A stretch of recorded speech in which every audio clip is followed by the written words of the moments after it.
अस्सलाम वालेकुम, this is Haider and welcome to Haider Ashraf official. आज के इस ट्यूटोरियल के अंदर हमने डिस्कस करना है कंट्रोल स्ट्रक्चर्स को।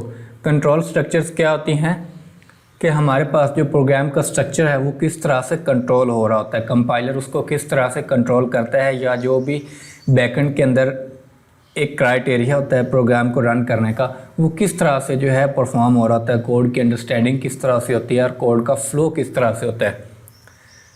उसके लिए हमने जो है कंट्रोल स्ट्रक्चर्स के हमारे पास 3 टाइप्स हैं बेसिकली। वो ये होती हैं कि first of all there is sequence structures, after that selection structures and repetition structures. अगर हम सीक्वेंस स्ट्रक्चर्स की बात करें तो सीक्वेंस स्ट्रक्चर्स को अंडरस्टैंड करने के लिए हमारे पास ये एक एक्टिविटी डायग्राम है। इस डायग्राम के अंदर हमारे पास ये एक इनिशियल पॉइंट होता है और ये एक एंड पॉइंट है। इनिशियल पॉइंट से जो है हमारा कंट्रोल स्टार्ट हो रहा है प्रोग्राम का, मींस दैट यहाँ से हमारा प्रोग्राम स्टार्ट हो रहा है।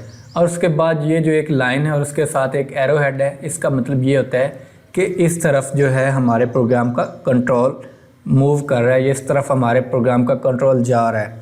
उसके बाद हमारे पास एक स्टेटमेंट आ जाती है कि ऐड ग्रेड टू टोटल।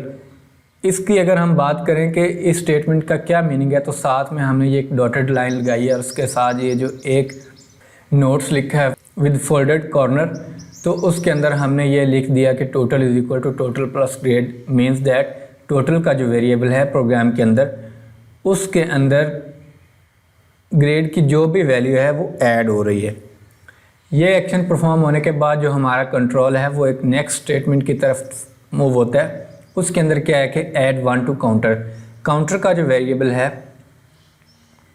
उसके अंदर हमने एक का 1 का, मीन्स दैट 1 का जो है हमने इंक्रीमेंट कर देना है।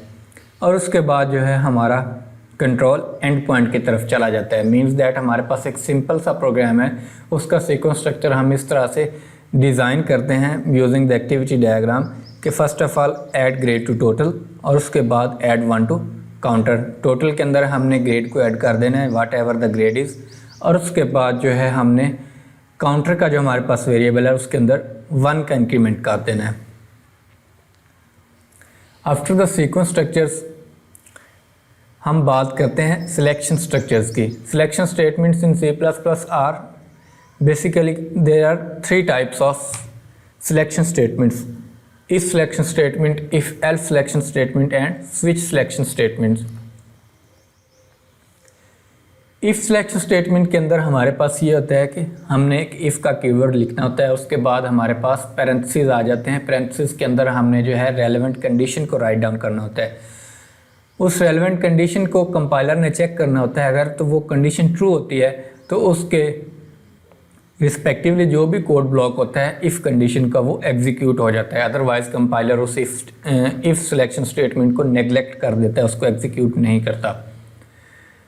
उसके बाद अगर हम बात करें इफ़ एल्स सिलेक्शन स्टेटमेंट की, तो इफ़ एल्स सिलेक्शन स्टेटमेंट के अंदर ये होता है कि सेम लाइक इफ़ के साथ एक पैरेंथेसिस के अंदर कंडीशन होती है और उसके साथ एक कोड ब्लॉक होता है। अगर तो इफ़ की कंडीशन ट्रू है तो वो कोड ब्लॉक परफॉर्म होगा, एल्स वाला जो है कंपाइलर ने नेगलेक्ट कर देना है। अदरवाइज़ इफ़ की कंडीशन अगर रॉन्ग है तो एल्स के अंदर जो भी कोड ब्लॉक है वो परफॉर्म हो जाता है। और उसके बाद स्विच सिलेक्शन स्टेटमेंट होता है। स्विच सिलेक्शन स्टेटमेंट क्या होता है, इसको हम फर्दर ब्रीफली डिस्कस करेंगे। उसके बाद हमारे पास जो है रेपिटेशन स्ट्रक्चर्स आ जाते हैं। रेपिटेशन स्ट्रक्चर्स के अंदर first of all there is while statement, do while statement and for statement. Repetition structures को हम लूप्स भी कहते हैं, लूपिंग स्ट्रक्चर्स भी कहते हैं। और लूपिंग स्ट्रक्चर्स के अंदर जो है हमारे पास ये जो इसकी टाइप्स हैं वाइल, डू वाइल और फॉर लूपिंग स्ट्रक्चर्स, इनको हम ब्रीफली डिस्कस करेंगे नेक्स्ट वीडियोज़ के अंदर। I hope you must have learn something from this tutorial. Stay connected for more. Thank you.